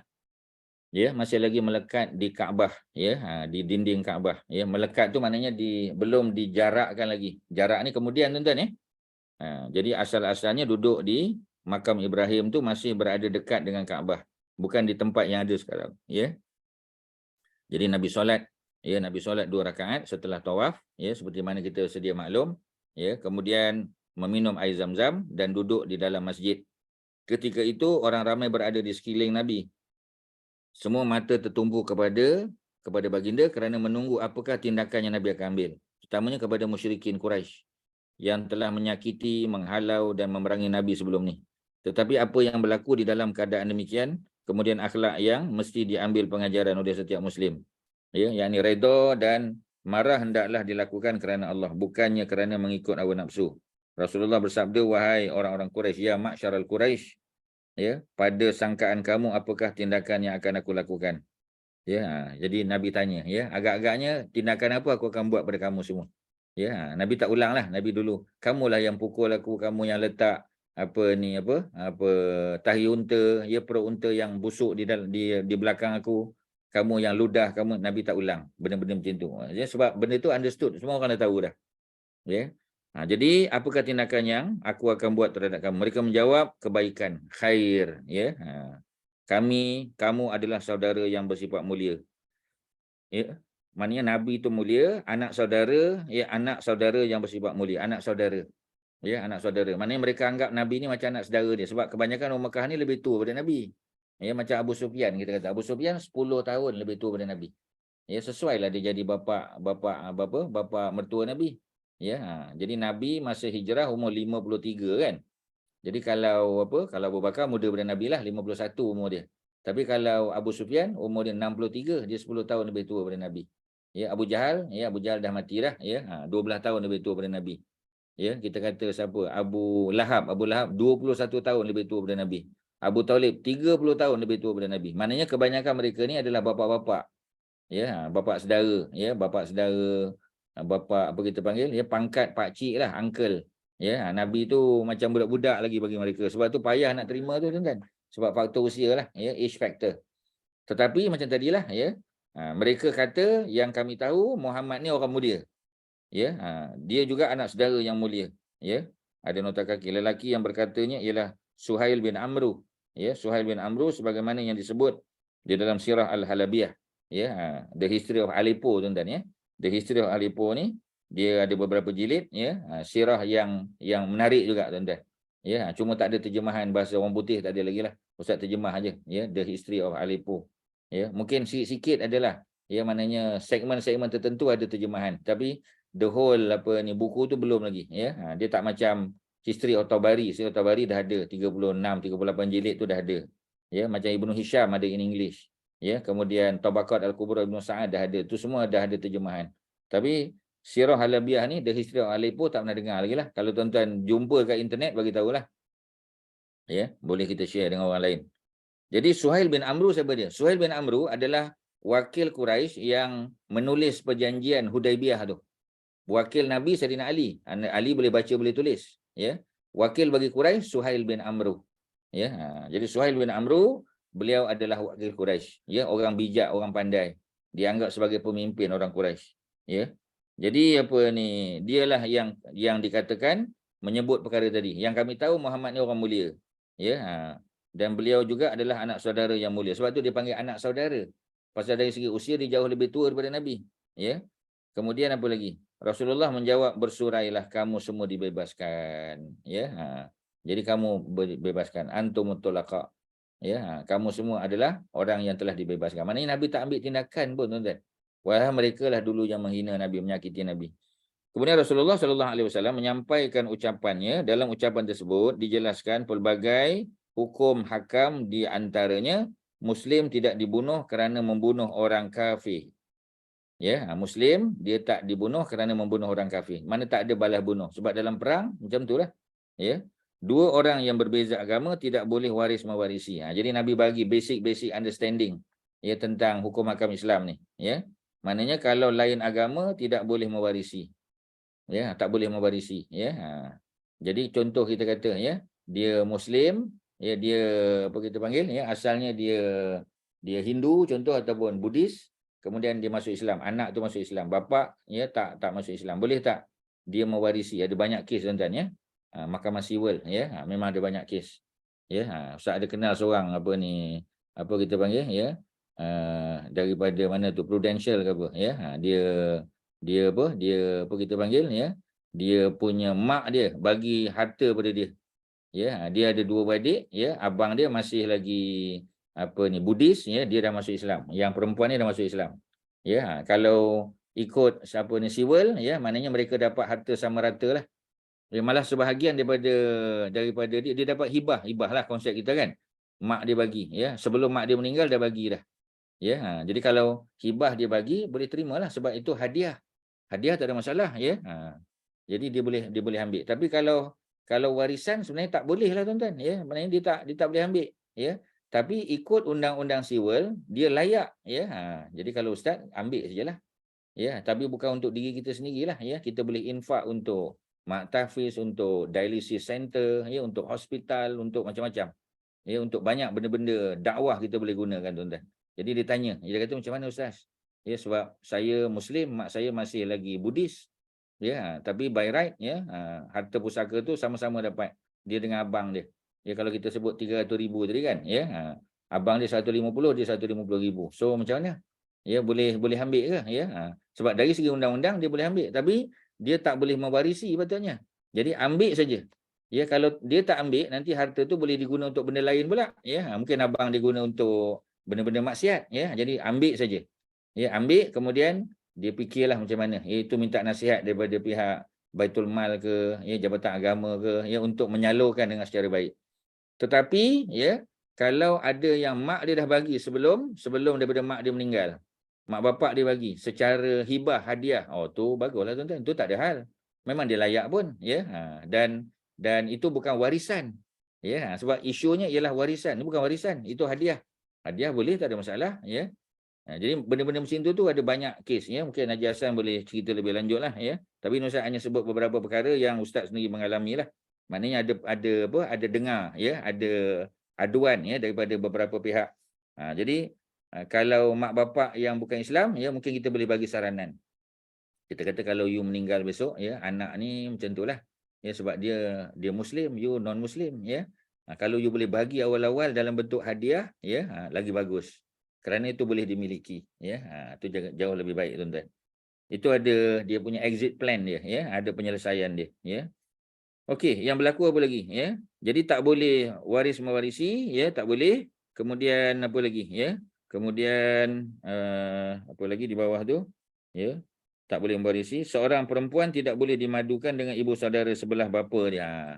Jadi ada anak saudara yang dia menjadi isteri kepada seorang lelaki yang mak saudaranya juga jadi isteri lelaki tu. Masih berlaku. Jadi Nabi suruh dia tak boleh madukan dengan ibu saudaranya sebelah bapa atau sebelah ibu, ya. Keterangan hendaklah diberikan oleh mereka yang mendakwa dan sumpah dikenakan ke atas mereka yang mengingkari dakwaan. Jadi kalau mereka kita panggil, ya, mereka dakwa, ya, al-bayyinatu 'alal mudda'i wal yaminu 'ala man ankara, tu kaedah fiqh. Al-bayyinatu 'alal mudda'i, orang yang claim sesuatu, yang mendakwa sesuatu, ya. Jadi dia kena bagi bayyinah, kena bawa bukti. Ya, kena ada orang yang menyaksikan, ada documentation dan sebagainya.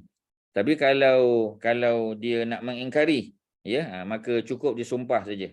Ya, dia kata saya sumpah demi Allah saya tidak melakukan benda ni. Ya, sumpah demi Allah, ya, saya tidak, ya, wallahi, ya, saya tidak melakukan, saya tidak terlibat, saya tidak tu dia kena dia kena mengingkari dakwaan kalau ada orang tuduh dia. Perempuan tidak boleh bermusafir dalam perjalanan yang memakan masa selama 3 hari. Kecuali apabila disertai oleh mahramnya, ya. Jadi mahramnya tidak boleh bersembahyang selepas sembahyang subuh dan asar, tak ada dah. Lepas sembahyang asar, lepas sembahyang subuh tak ada solat sunat dah, ya. Jadi isunya ialah selama 3 hari kecuali bila disertai oleh mahram dia. Ya, kalau ada mahram senang, ya. Kalau tak ada mahram, dalam mazhab Syafi'i dia ada rifqah ma'munah dia panggil. Satu istilah rifqah ma'munah. Rifqah ma'munah tu ialah teman yang baik, yang amanah. Ya, contoh kita kata orang perempuan macam tadi Aisyah, ya, dia nak pergi umrah, nak pergi haji lagi, ya, perjalanan daripada Madinah pergi Mekah tu 8 hari perjalanan, ya, lebih daripada 3 hari macam mana, ya. Boleh tak dia pergi? Jawapannya boleh kalau dia ditemani oleh perempuan-perempuan lain yang amanah. Aisyah nak pergi ditemani oleh Hafsah, oleh Ummu Salamah, oleh Ummu Habibah dan sebagainya, ya. Dan ada juga ketua rombongan tu Sayyidina Osman dan juga Abdul Rahman bin Auf, ada orang teman. Okeylah. Tak ada masalah lah tuan-tuan. Ya, apa isunya? Ya, macam sekarang kita kata orang perempuan nak pergi haji, pergi umrah, tak ada masalah walaupun sunat. Nak ziarah tempat-tempat tertentu sebagai contoh. Kena ambil pandangan tadilah. Ya, pandangan yang mengatakan bahawasanya ada rifqah ma'munah. Rifqah tu makna teman, daripada perkataan rafiq. Ya, rafiq, ya, rafiq atau perempuan rafiqah. Ya, jadi rafiqah atau rifqah, ya, dipanggil. Bahasa orang putihnya Rebecca lah. Rebecca tu isteri kepada Nabi apa? Nabi apa kita panggil? Nabi Ishaq lah. Ya, Nabi Ishaq kan Rebecca. Ya, kalau Nabi Ishaq dia Nabi Yakub dia Leah, ya, dan juga Rachel. Ya, itu dalam Bible lah, ya. Jadi ada teman tak, ya? Teman tu orang yang amanah, ya, orang kaki masjid juga, ya, jalan-jalan ni biasanya macam tadilah, ya, seorang perempuan yang sudah kematian suami. Ya, dia punya anak katalah, ya, anak dah benarkan, tapi anak tak boleh temani dia. Ya, ataupun macam tadi, ya, dia punya bapa saudara dia apa semua. Ni yang mahram dia. Tak boleh nak pergi. Contoh dah tak sihat ke apa. Boleh tak dia pergi? Ya, kita tengok dengan siapa dia pergi. Ya, ada orang yang bawa tak? Ya, orang tu amanah ke tidak? Ya. Kemudian ada tak teman-teman yang kawan sebilik dia contoh? Ya, jadi apa ni? Kak Zainab contoh nak pergi, ya. Jadi dia ada teman tak? Ada teman dia. Orang kampung dia juga ataupun orang Bukit Jelutong ke, orang Damansara yang dia kenal, ya, sama-sama satu kelas. Walaupun tak pernah jumpa face to face, ya, tapi jumpa di kuliah maya macam inilah online, ya, Zoom online sebagainya. Jadi orang tu kan amanah, dah kenal. So boleh tak pergi? Boleh dah pergi lah. Tak ada masalah lah tuan-tuan, boleh pergi, ya. Ya, pakai pandangan tadi. Okey. Ada soalan ke tu? Ada soalan? Silakan. Tak ada, ya. Kalau ada silakan. Itu pengajaran dia tuan-tuan, ya. Perjalanan yang makan masa selama 3 hari, ya. Ini juga perbincangan ni panjang lah. Ada dalam buku tabung haji pun ada cerita ni, ya. Kemudian tidak boleh solat selepas sembahyang subuh dan asar. Okey, kita dah faham tadi. Dan tidak boleh berpuasa pada hari raya Korban dan hari raya puasa. Jadi makna dulu tak ada larangan.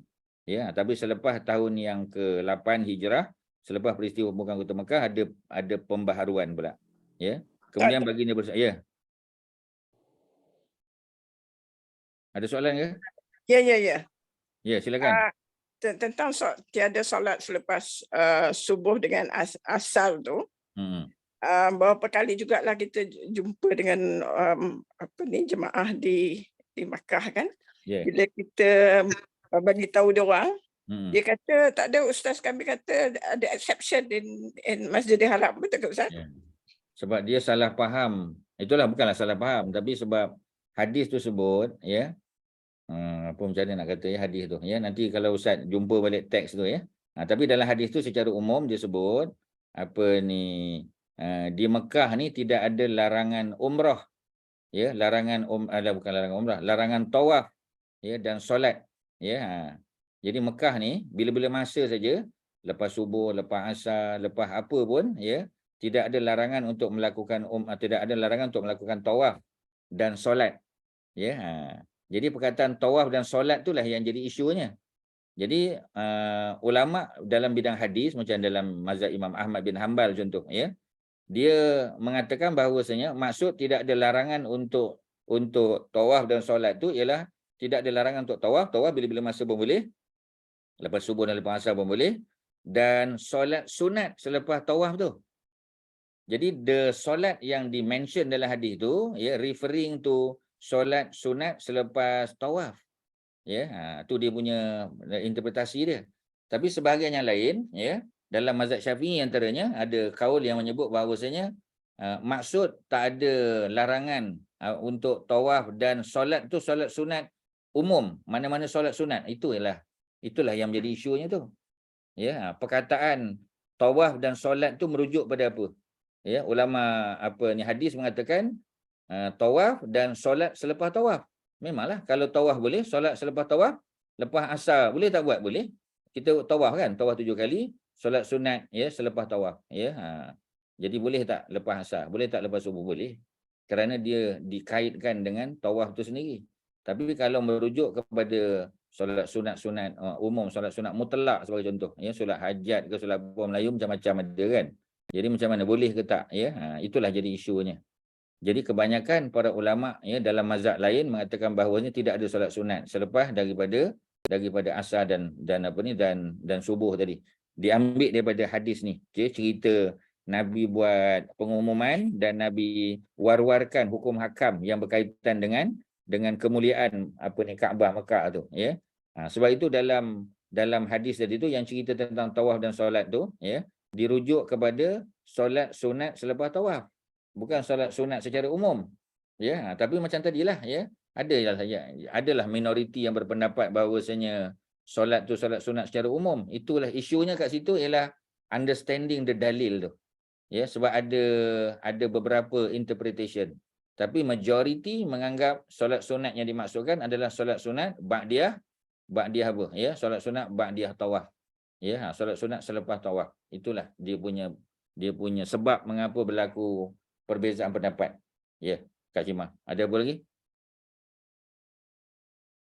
Tuan-tuan boleh faham ke? Tuan-tuan, ya. Ustaz sebut laju sangat ke atau macam mana? Keliru ke apa? Haji Syari okey? Faham Ustaz. InsyaAllah. Faham ya? Okey. Orang lain silakan Kak Zainab. Tak ada Ustaz. Okey ya, boleh faham ya? Maksud solat sunat tawaf Boleh. tu memang anytime boleh buat. Kerana tawaf tu boleh buat, solat sunat tawaf memanglah solat sunat tawaf tu dia mengikut tawaf tu. Ya, boleh tak tawaf lepas asar? Boleh. Boleh tak tawaf lepas subuh? Boleh. Ya, jadi solat sunatnya boleh. Tapi kalau solat sunat mutlak, ya, kalau ustaz bagi cadangan kepada jemaah haji dan umrah, tak payah buatlah. Kerana dia boleh menimbulkan fitnah, sebab mazhab lain kata tak boleh. Ya, jadi dia akan jadi isu. Sedangkan kita kata, ya, keluar daripada khilaf itu lebih utama. Ya, al-khuruj minal khilaf mustahabun, tu kaedah fiqh. Al-khuruj mana keluar minal khilaf, daripada perselisihan pendapat itu mustahabun, sangat disukai.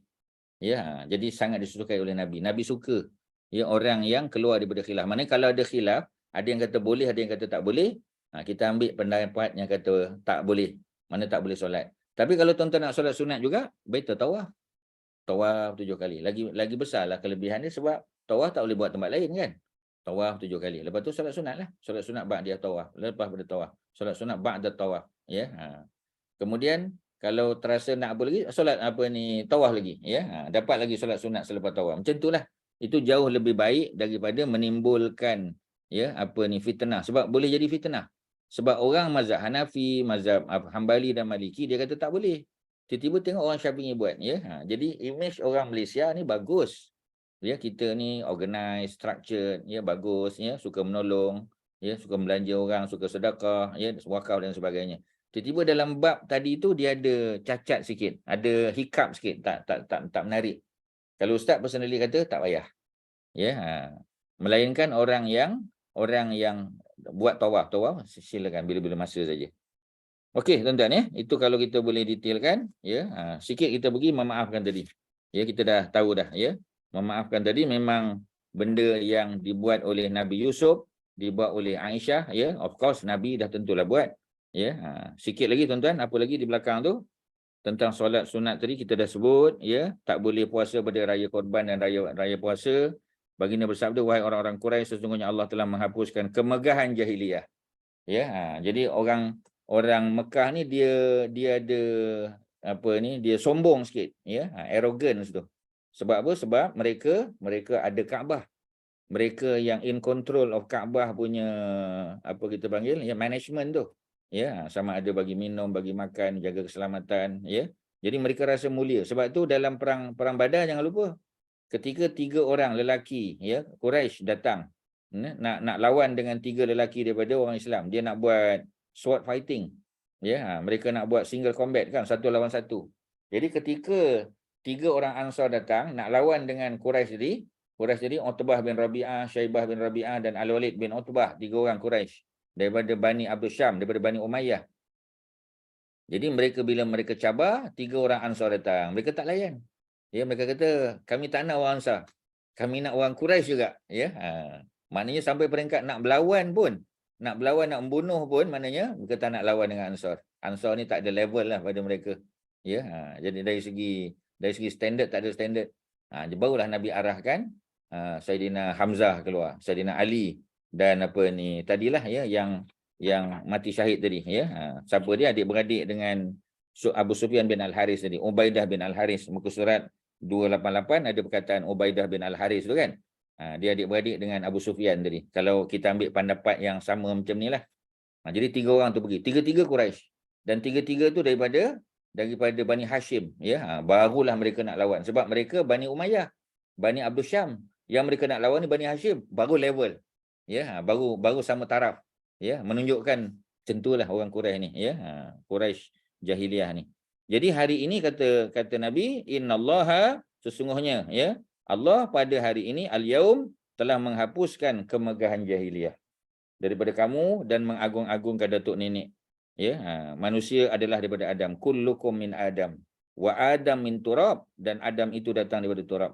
La fadla li arabin ala ajamin illa bittaqwa. Itu adalah hadis yang sahih lah Nabi sebut. Semua manusia datang daripada Adam, ya. Adam itu dicipta daripada tanah. Tidak ada kelebihan orang Arab berbanding dengan orang Ajam, ya, melainkan dengan takwa, ya. Kalau dia Arab sekalipun, tapi perangai macam Abu Jahal, macam Abu Lahab, tak guna, tuan-tuan. Banyak harta pun tak guna. Ma'aghna anhu maluhu wa makasab. Ya, Abu Lahab banyak harta, banyak dia punya aktiviti perniagaan, tak ada manfaat. Ya, ma'aghna anhu, ya, tidak memberi manfaat walaupun sedikit. Tetapi, ya, walaupun dia macam Bilal bin Rabah yang hina, kita kata di pandangan masyarakat, tapi dia mulia di sisi Allah Subhanahu Wa Taala. Jadi yang membezakan ialah at-taqwa. Inna akramakum indallahi atqakum. Sesungguhnya yang paling mulia di kalangan kamu adalah yang paling bertakwa. Ya ayuhan nas, wahai manusia. Kita tutup dengan ayat ni, tuan-tuan. Ya ayuhan nas, wahai manusia, inna, sesungguhnya kami, kata Allah, khalaqnakum, kami telah cipta kamu, ya, min zakarin, daripada jantina lelaki, wa unsa, jantina perempuan. Wa ja'alnakum, dan kami telah jadikan kamu, wahai umat manusia, syu'uban berapa kita panggil bersuku-suku, ya, berpuak-puak, berbangsa-bangsa, syu'uban, ya, bangsa-bangsa, dan wa qabail, berkabilah-kabilah, bersuku-suku, ya. Tujuannya li ta'arafu, lam di situ, ya, lam tujuan dia apa? Ya, apa qasad dia, apa objektif dia? Li ta'arafu, supaya kamu boleh kenal mengenal. Ya, jadi menariklah. Ya, orang Johor kahwin dengan orang Kelantan, orang Jawa kahwin dengan orang Banjar, contoh, ya. Orang Malaysia kahwin dengan orang Indonesia, dengan orang Thailand, ya, dengan orang Filipino, ada yang kahwin dengan orang Arab, ya, kahwin dengan apa kita panggil, ya, orang Afrika contoh, dengan orang Eropah, tu menariklah. Ya, li ta'arafu, supaya kamu boleh kenal mengenal. Ya, inna akramakum indallah, sesungguhnya yang paling mulia di kalangan kamu, seperti mana Ustaz baca tadi, surah Al-Hujurat, ya, ayat yang ke-13, ya. Jadi yang paling mulia, inna akram yang paling mulia, indallah, di sisi Allah, atqakum, yang paling takwa. Ya, akram yang paling mulia, atqa yang paling bertakwa. Innallaha alimun khabir, sesungguhnya Allah itu Maha tahu, ya, dan Allah Maha khabir, ya. Jadi penyayang tak tepatlah. Ya, khabir maknanya yang maha tahu juga. Maha tahu secara khabir, secara apa kita panggil, secara makro. Ya, jadi biasa kadang latifun khabir. Kalau latif secara mikro, kalau khabir, ya, komprehensif. Pengetahuan Allah tu semua, every single thing. Dan pengetahuan Allah tu alimun. Pengetahuan Allah itu latif. Ya, maknanya kecil-kecil, ya, light apa ni, tiny little thing, benda-benda kecil-kecil itu semua dalam pengetahuan Allah. Dalam pengetahuan Allah tu komprehensif, menyeluruh, ya, kecil-kecil pun tahu. Contoh, ada pokok mangga depan rumah kita atau sebelah rumah kita, ya, di belakang rumah contoh, ya, pokok mangga contoh. Berapa banyak daun yang gugur pada hari itu dalam pengetahuan Allah, ya. Berapa apa kita panggil putik yang akan menjadi buah. Berapa biji buah pula yang sempat kita makan, yang dimakan oleh burung, yang rosak dan sebagainya, semua dalam pengetahuan Allah. Kita pemilik pokok kadang tak tahu. Kita kata tahun ni berapa biji berbuah apa Ustaz?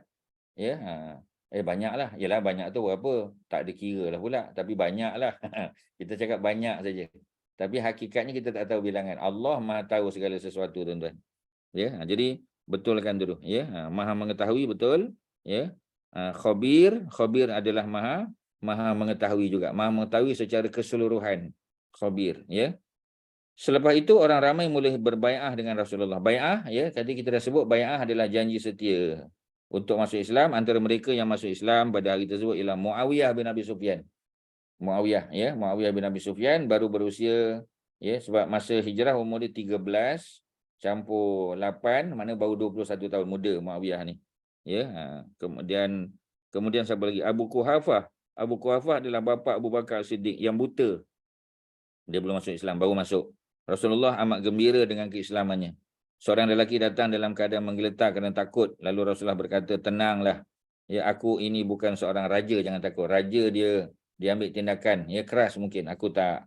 Aku hanyalah seorang anak kepada perempuan Quraisy yang memakan ya daging kering. Ya, makan daging kering. Daging kering, daging apa tuan-tuan? Daging kering. Apa maksud daging kering ni? Ya, benda-benda macam tu ya, kita kena ambil maklum. Ya, daging kering ni biasa dapat masa bila? Tuan-tuan, daging kering ni. Tuan-tuan, try. Musim sejuk. Musim haji. Masa musim haji ya. Sebab daging tu dijemur. Ya, sembelihan pada hari raya Korban pada 10 Zulhijjah kan. Kemudian dijemur tuan-tuan ya. Ada hari tasyrik. Ya, ada tasyrik. Tasyrik tu maknanya menjemur tu. 11, 12 dan 13 ya. Supaya yang makan, yang dimasak, yang dibuat lauk kita kata silakanlah ya, yang dihirup kuahnya kan. Tetapi yang dikeringkan tu boleh makan ya untuk jangka masa yang lama. Ya, sebab dia tak ada peti sejuk zaman tu, tak ada ya. Jadi nak simpan macam mana? Dikeringkan. Jadi dijemur di bukit-bukit ya, di batu-batu yang berada di sekitar Mina tu. Ya, sebab tu kita tengok ya, kalau musim haji ya, jadi kemah-kemah sebahagian orang ni ya, orang Afrika tu, orang Pakistan, India ya, mereka berkemah di situ. Mereka tak ada macam kita proper kemah kan. Jadi masing-masing sendiri. Ya, orang Malaysia pun ada juga ya, yang jenis pacak tiang ni kita kata ya. Mungkin sekarang dah kurang lah, dulu-dululah ya. So macam itulah daging kering tadi ya. Jadi maknanya makan daging kering ni orang biasalah. Ya, kalau makan daging basah ya, daging segar tu mana orang kaya. Ya, dia boleh makan fresh. Jadi kalau daging kering ni maknanya untuk disimpan lama. Mereka yang diarahkan supaya dibunuh berada di dalam kegelisahan. Sebab tadilah takut kena bunuh. Dunia dirasakan menghimpit mereka. Di antara mereka ada yang sudah pasti diazab oleh Allah. Dengan itu dia berjaya dibunuh. Di antara mereka yang ada yang mendapat pemeliharaan Allah. Dengan itu dia masuk Islam. Abdullah bin Sa'ad dari bin Abi Sarah. Dia pergi datang jumpa ya saudara sesusunya Uthman bin Affan. Jadi beliau ni nanti dilantik menjadi gubernur kita panggil di Mesir nanti ya. Jadi beliau ni. Jadi dia adalah sepupu ya. Dia adalah saudara susuan.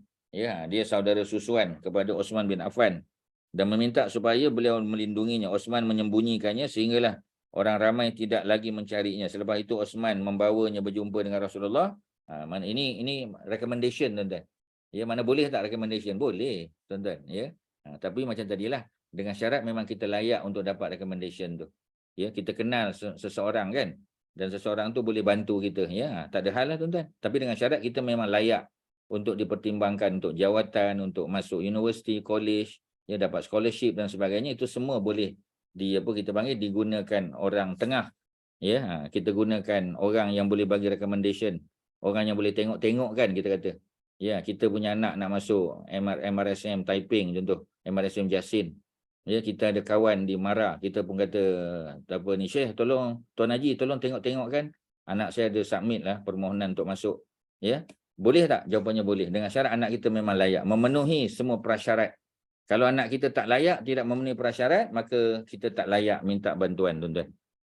Habiskan ya. Wahai Rasulullah, aku telah memberikan jaminan keamanan padanya. Terimalah bai'ah daripadanya. Rasulullah berpaling daripadanya beberapa kali pasal dia pernah murtad.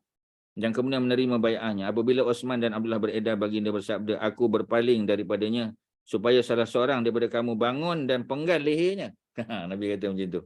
Ya, mereka berkata, kenapa engkau tidak memberikan isyarat? Baginda menjawab, seorang Nabi tidak layak untuk memiliki pandangan mata yang khianat. Ya, ini menarik tuan-tuan kalau dibincangkan. Tapi bukan hari inilah ya. Nanti ada peluang kita bincang lagi. InsyaAllah ya. Sekadar tu yang boleh Ustaz kongsi. Terima kasih pada PMP ya, Pertubuhan Minda Progresif, Haji Shoaib ya, Kak Shima ya, dan semua tuan-tuan dan puan yang sudi menyumbang ya, dan juga kita panggil menghadiri program kita. Alhamdulillah ya. Mudah-mudahan ada manfaat. Kita bulan Ramadan ada kelas ke apa? Kak Shima? Ada insyaAllah. Kalau Ustaz ke lapangan boleh insyaAllah kita teruskan. Maknanya samalah ya. Samalah. On macam ya, betul. Okey, terima kasih ya. Ada tapi saya ada, silakan. Ya, please. Terima kasih. InsyaAllah bulan Ramadan ni kita di PMP akan mengadakan solat tarawih pada hari Sabtu dan Ahad sahaja. Oh, okey. Yang akan diimamkan oleh Syekh Abdul Latif. Ya. Syekh Abdul Latif yang seorang warga Mesir. Dia juga tenaga pengajar kelas tajwid untuk lelaki lah di PMP. So kita buka PMP pukul 8.30. Lepas tu 8.30 malam, lepas tu kita solat isyak bersama, and lepas tu solat tarawih 4 rakaat. Lepas tu di antara 4 rakaat yang kemudian tu kita ada tazkirah.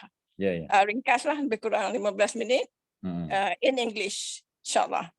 So semua dijemput hadir. Sabtu Ahad saja ya? Sabtu Ahad saja. Sabtu Ahad saja. Ya, insyaAllah. And the other thing is PMP masih menerima sumbangan untuk iftar, Batul Ramadan dan juga zakat sepanjang bulan Ramadan, insyaAllah. Ya, insyaAllah. Terima kasih ya. Sama-sama kita mengimarahkan ya program PMP dan menyumbang ya menurut kemampuan kita masing-masing lah. Assalamualaikum warahmatullahi wabarakatuh. Terima kasih. Terima kasih Ustaz. Sama-sama. Jazakallahu khairan. Wa antum jazakumullah.